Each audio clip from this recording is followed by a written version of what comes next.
Hi, ladies and gentlemen, this is Mr. Green, and we're in Unit 4 of Algebra 1, and we're looking at, wow, transforming formulas is the idea here. Sometimes, as I said in the earlier lessons, knowing the formula to use is just as important as knowing how to change the values and how to solve for the solution. Sometimes we need to use formulas that science might have given us or that uh, we might have pulled out of some other math course or using a formula that we might have seen in other ways and then isolate the variable that we need to deal with. That's what we're doing here is we're going to take some formulas with no numbers in them, hardly, to be able to solve problems.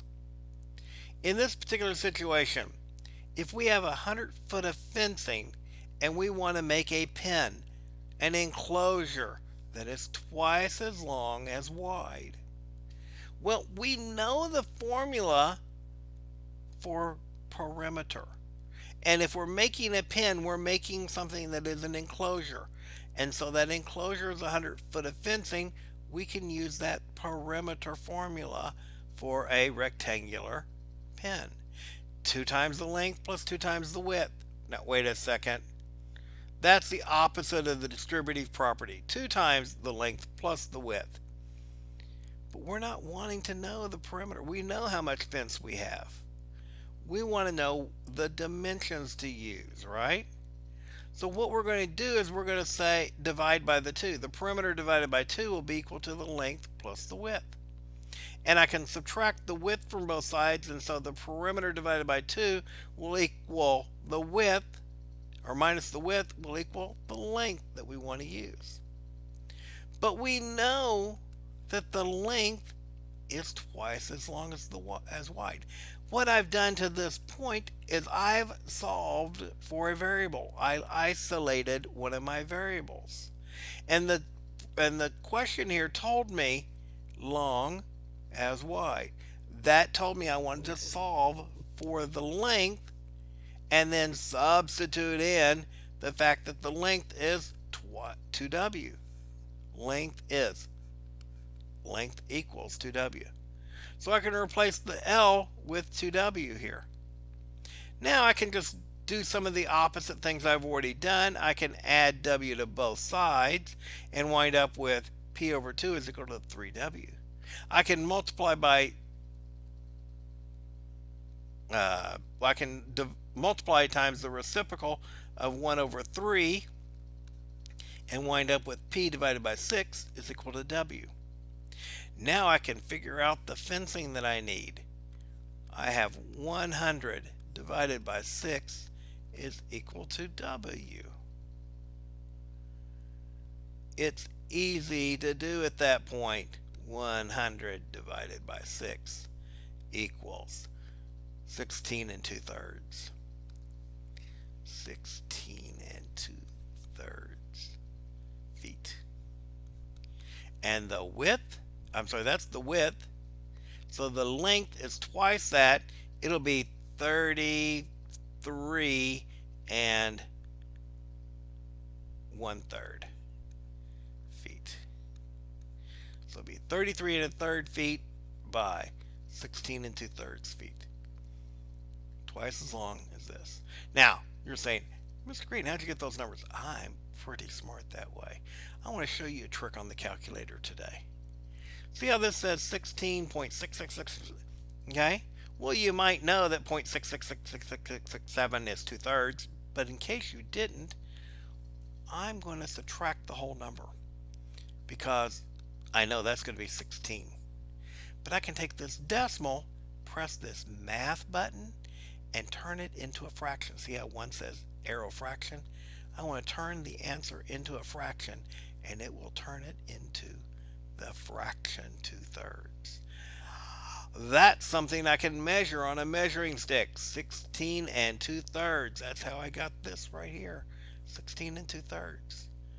And then if I wanted to know what twice that is, I can multiply times 2 and get 4 thirds is 1 and a third. So 16 times 2 is 32, plus 1 would be 33 and 1/3. Calculator doing fractions for me.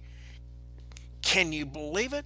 It's so much fun. It's so much easier to do it that way. It is worth your while. But what we were doing here was we were modifying formulas. We were taking formulas and changing them. Let's look at this one. What is the radius of a circle with a circumference of 40 centimeters? Well, you know what? I know the formula for circumference of a circle. It's 2 pi r. I can take this as if it were a number and divide by 2 pi, and I get the circumference divided by 2 pi is equal to the radius. I know that's 40. Circumference is 40. 40 divided by 2 pi. So if I take 40 divided by 2 pi, I can get this answer. So I'm going to come over to my handy dandy calculator, take 40 divided by 2, oops, you know what, that was in a divide, divided by parenthesis 2 times 3.14. That's what pi is, or that's the approximation for pi. And I wind up getting the 6.3694. Wow, that's terrible. Okay, if I rounded it off at 3.69, that's not too bad. But you know what? I want to see what that is as a fraction. So minus 6, I get that number. Math, 1, 1, and I get 38 over 58 over 157.